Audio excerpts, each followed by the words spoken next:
Sri here. Listen, today I want to talk to you about emotions. And I wanted to talk specifically about those moments that I'm sure that you've had in the past where you would have spoken to your man about how you feel and just some of the challenges that you're going through. And then you just know that he's not paying attention. You know that he's distracted. You know that he's focused on something else, or you know he's shut down. Now, I just wanted to express to you today that men really struggle with intense negative emotions. Of course, they want to feel great, but as soon as those negative emotions come along, immediately it's just a warning sign and they start to freak out internally, and their mechanism or defense mechanism is typically to either get angry, to walk away, or to completely shut down. Now, I just wanted to, give you some practical strategies today to be able to manage that, okay? Because it is the nature typically of the feminine energy within women to be able to, or to want to talk about their emotions, to be able to express themselves and so forth to the man. Now, on the one hand, I know that, this is actually a real gift for a man because it's helping them, and if they look at it the right way, they can remember and honor the fact that this is actually an opportunity to be able to express themselves more, to get in touch with their emotions. Because when people do get in touch with themselves, they're able to actually learn to grow and develop and so forth. Unfortunately, a lot of men don't really look at it from this perspective. They look at it as nagging, or my partner is just so emotional, she's so needy, or whatever it is. And so what I really wanted to, state today was the importance of just, keeping those discussions just in check a little bit, okay? So rather than constantly bombarding him with negative emotions and challenges within the relationship and so forth, just keep it to a minimum. Obviously I want you to be authentic with your communication. I don't want you to hold anything back. But at the same time, you have to ask yourself, are you coming from fear or are you coming from love?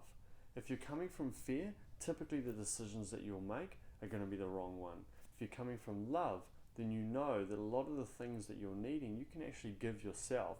And then the leftover, if you like, the things that you really do need from him, you can speak about it and request it in a way that is so simple for him that he actually knows that he can succeed in this. Because really that's what it all boils down to, is he needs to feel successful on some level when it comes to the relationship.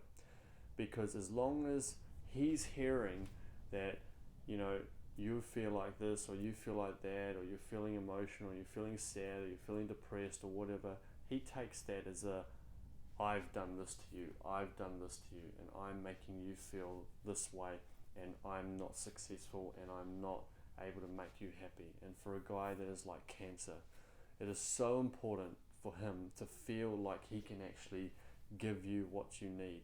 But sometimes it needs to be communicated in a very, very simple way. It needs to be communicated with some direct instructions to some extent, and saying, honey, I love it when you do this for me. Can you please do more of it? I love it when you say those beautiful, beautiful things to me, or I love your presence, or I love the way that you're so incredible around the house and you do all this incredible work, if he does. So just little sort of forms of validation will make a huge difference.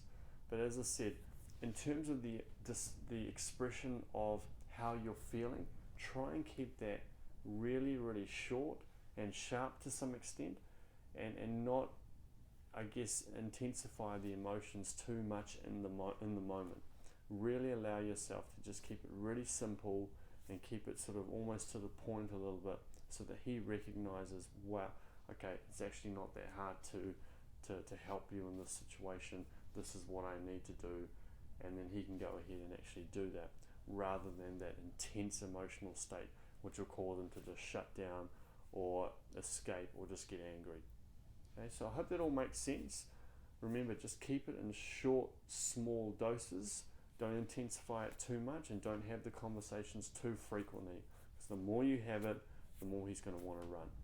So I hope that all makes sense. If you have any questions at all, feel free to ask them below, and more than happy to help in any sort of way. God bless, and have a wonderful day.